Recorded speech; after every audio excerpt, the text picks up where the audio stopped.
आप तलाक लेना चाहते हैं लेकिन आपको नहीं पता कि तलाक कैसे लिया जाता है, और अगर आप तलाक का केस फाइल करना चाहते हैं लेकिन आपको कन्फ्यूजन हो रही है, आपको समझ नहीं आ रहा है कि कैसे शुरुआत करें, कहाँ से शुरुआत की जाती है, तो इस वीडियो में आपको सारी जानकारी मिलेगी। तो फ्रेंड्स, शुरू से लेके एंड तक इस वीडियो को ज़रूर देखें, क्योंकि इस वीडियो में हमने आपको स्टेप बाय स्टेप पूरा प्रोसीजर, पूरा प्रोसेस बताया है कि आप डिवोर्स केस कैसे फाइल कर सकते हैं और आप डिवोर्स कैसे ले सकते हैं। और वीडियो के एंड में हमने आपके लिए एक स्पेशल टिप बताई है, स्पेशल एडवाइस बताई है, जिसके थ्रू आप जल्दी से जल्दी अपना डिवोर्स ले सकते हैं। तो एंड तक इस वीडियो को ज़रूर देखें। तो नमस्कार दोस्तों, मैं हूं एडवोकेट ज्योति और आप देख रहे हैं लीगल स्टोर हाउस। ये वो चैनल है जहां पे आपको कानून से रिलेटेड हर छोटी से बड़ी अपडेट मिलती है। तो अगर आपने हमारे चैनल को अभी तक सब्सक्राइब नहीं किया है तो अभी के अभी चैनल को सब्सक्राइब कर ले और बेल नोटिफिकेशन को ऑन कर ले, ताकि हमारी सारी वीडियोज़ की नोटिफिकेशन आप तक पहुँचती रहे। तो चलिए शुरू करते हैं इस खास वीडियो को। तो सबसे पहले तो आपका ये जानना बहुत ज़रूरी है कि डिवोर्स का या तलाक का केस ऐसा नहीं है कि आज आपने केस फाइल किया और कुछ ही दिनों में आपको तलाक मिल जाएगा। कई बार डिवोर्स के केस में सालों साल भी लग जाते हैं, इसलिए ये बहुत ज़रूरी है कि डिवोर्स का केस फाइल करने से पहले कुछ तैयारी की जाए। अगर तो आप म्यूचुअल डिवोर्स लेना चाहते हैं तब तो इतनी ज़्यादा कोई दिक्कत वाली बात नहीं है, क्योंकि इजीली आपको डिवोर्स मिल जाएगा। लेकिन अगर आपकी पिटीशन कंटेस्टेड डिवोर्स की है तो आपको खासकर इस बात का ध्यान रखना पड़ेगा कि आप जिस आधार पर अपना डिवोर्स कंटेस्ट करना चाहते हैं वो जो आपका आधार है वो बहुत स्ट्रॉन्ग होना चाहिए, और उस आधार को प्रूव करने के लिए वो जो आधार है उसके जो फैक्ट्स हैं और उसके जो एविडेंसेस हैं, जो प्रूफ्स हैं, वो बहुत स्ट्रॉन्ग होने चाहिए।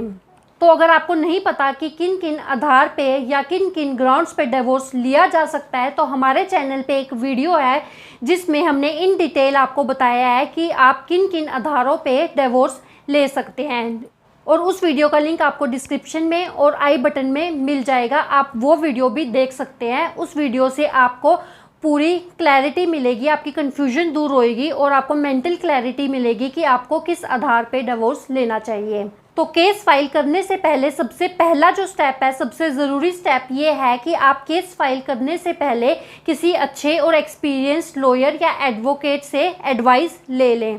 और अगर आपको लगता है कि आपको किसी पॉइंट पे लीगल ओपिनियन की ज़रूरत है तो आप ऊपर दिए गए नंबर पे कांटेक्ट करके मुझसे या मेरी टीम से अपनी कानूनी समस्या का तुरंत समाधान पा सकते हैं, घर बैठ के एक कॉल पे। तो किसी अच्छे वकील से सलाह लेने के बाद सबसे पहला काम जो आपने करना है वो ये है कि आपको सबूत इकट्ठे करना शुरू करना है। जिस भी चीज़ से आपको परेशानी है, जिस भी चीज़ को लेके आप अपने पार्टनर से डिवोर्स लेना चाहते हैं, जो भी आपकी समस्याएं हैं, उन सब से रिलेटेड आपको एविडेंसेस या प्रूफ्स इकट्ठे करना शुरू करना है, ताकि जब आपका केस फाइल हो और केस कंटेस्ट किया जाए तो जब आप कोर्ट में अपना पक्ष रखें तो उसको साबित करने के लिए आपके पास इनफ और स्ट्रॉन्ग सबूत हो। सबूत इकट्ठे करने के बाद जो नेक्स्ट स्टेप आता है वो है ड्राफ्टिंग। सबूत इकट्ठे करने के बाद जब आप अपने वकील के पास जाएंगे तो वो आपके पिटीशन को लेकर एक ड्राफ्ट तैयार करेंगे, जिसमें आपके केस के सारे फैक्ट्स और सारे एविडेंसेस लिखे जाएंगे। इसको हम कहते हैं ड्राफ्टिंग ऑफ पिटीशन। तो ड्राफ्टिंग किसी भी केस के लिए एक बहुत ही इम्पोर्टेंट स्टेप होता है, इसलिए अपना ड्राफ्ट आप किसी एक्सपीरियंस्ड और अच्छे वकील से ही बनवाएं। और ड्राफ्टिंग को आप पूरी तरह से वकील के भरोसे ना छोड़ें। ये बहुत ज़रूरी है कि आप ड्राफ्ट तैयार होने के बाद आप उस ड्राफ्टिंग को पूरा अच्छे से पढ़ लें, ताकि कोई भी फैक्ट्स या कोई भी इम्पोर्टेंट इन्फॉर्मेशन उस ड्राफ्ट के अंदर मिस ना हो। ड्राफ्टिंग के बाद नेक्स्ट स्टेप में आपके केस को कोर्ट में फाइल किया जाता है। फाइलिंग करने के बाद नेक्स्ट जो प्रोसीजर है, नेक्स्ट जो प्रक्रिया है वो ये है कि कोर्ट के द्वारा अपोजिट स्पाउस को, दूसरी पार्टी को जो है वो नोटिस या सम्मन भेजा जाता है। मान लीजिए मैं पत्नी हूँ और मुझे अपने पति से डिवोर्स चाहिए, तो इस केस में कोर्ट द्वारा मेरे पति को मेरी तरफ से मेरे बिहाफ पे एक नोटिस या सम्मन भेजा जाएगा।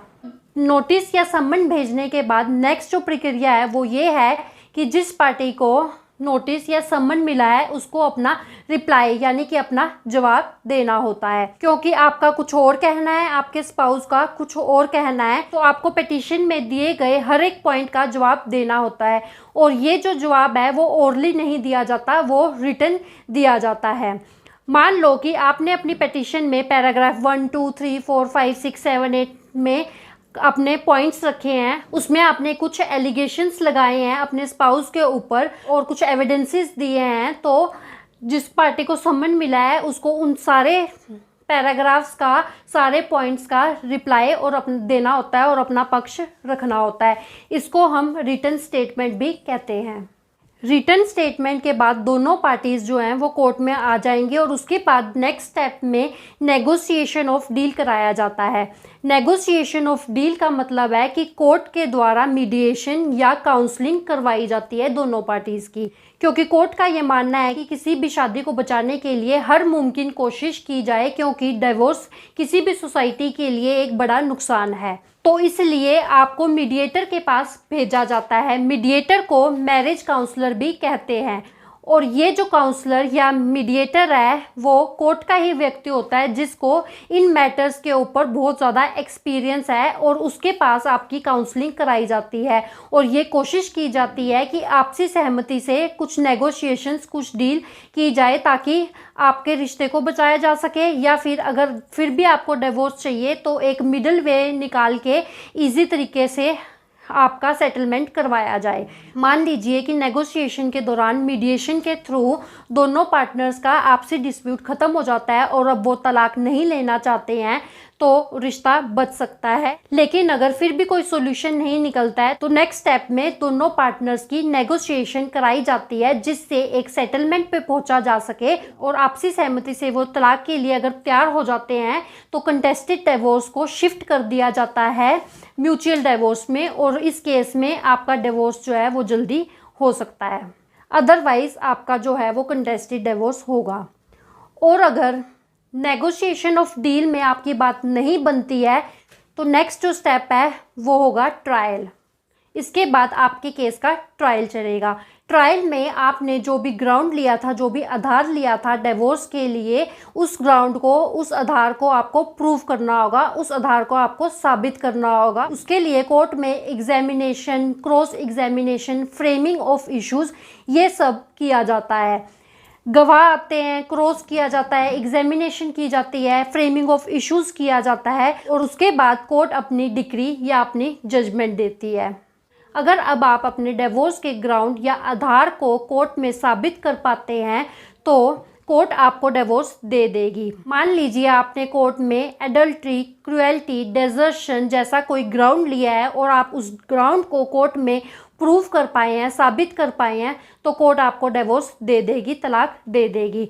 लेकिन अगर आप अपने डिवोर्स के आधार को कोर्ट में प्रूव नहीं कर पाए तो आपकी जो पिटीशन है वो कोर्ट द्वारा डिसमिस कर दी जाएगी और इसके बाद आपको हाई कोर्ट में अपील डालनी पड़ेगी। तो फ्रेंड्स, ये था प्रोसेस डिवोर्स लेने का। कंटेस्टेड डिवोर्स के केस में स्टेप बाय स्टेप क्या प्रोसीजर फॉलो होता है, तो कंटेस्टेड डिवोर्स के केस में ये सारे स्टेप्स फॉलो किए जाते हैं। तो अब बारी है हमारी स्पेशल टिप, स्पेशल एडवाइस की, जिसके थ्रू आप जल्दी से जल्दी तलाक पा सकते हैं। तो हमने जो एक स्टेप डिस्कस किया था, नेगोशिएशन ऑफ डील, ये एक बहुत इम्पोर्टेंट स्टेप है। इस स्टेप को आप बिल्कुल भी मिस ना करें, क्योंकि अगर आपका नेगोशिएशन ऑफ डील में सेटलमेंट हो जाता है तो आपका डिवोर्स का जो केस है वो जल्द से जल्द ख़त्म हो सकता है। क्योंकि मान लीजिए कोई हस्बैंड अपनी वाइफ को 8 लाख देने की कैपेसिटी में है और जो वाइफ है वो 12 लाख का अमाउंट चाहती है, तो ऐसे केस में मीडिएशन के थ्रू, नेगोशिएशन के थ्रू, इस स्टेप में नेगोशिएशन ऑफ डील में कुछ 10 लाख में आपका सेटलमेंट हो सकता है और इस तरीके से आपका जो कंटेस्टेड डिवोर्स है वो सेटलमेंट होने के कारण म्यूचुअल कंसेंट में शिफ्ट हो सकता है। क्योंकि आपसी सहमति आपकी अगर हो गई तो आपसी सहमति से आप म्यूचुअल डिवोर्स ले सकते हैं और इस केस में आपको जल्दी तलाक मिल जाएगा, नहीं तो इस केस में सालों साल भी लग जाते हैं। तो ये बहुत ही इंपॉर्टेंट स्टेप है नेगोशिएशन ऑफ डील का, जिसके थ्रू आप जल्दी से जल्दी तलाक पा सकते हैं। तो फ्रेंड्स, आपको ये वीडियो कैसी लगी हमें कमेंट बॉक्स में ज़रूर बताएं। अगर ये वीडियो आपको यूज़फुल लगी है तो हमारी वीडियो को लाइक और शेयर करें, और अगर आप इस चैनल पे नए हैं तो हमारे चैनल को अभी सब्सक्राइब करें और बेल नोटिफिकेशन को ऑन कर लें, ताकि कानून से रिलेटेड ऐसी अपडेट्स आपको मिलती रहें। तो फ्रेंड्स, इस वीडियो में इतना ही। अपना कीमती वक्त हमें देने के लिए धन्यवाद।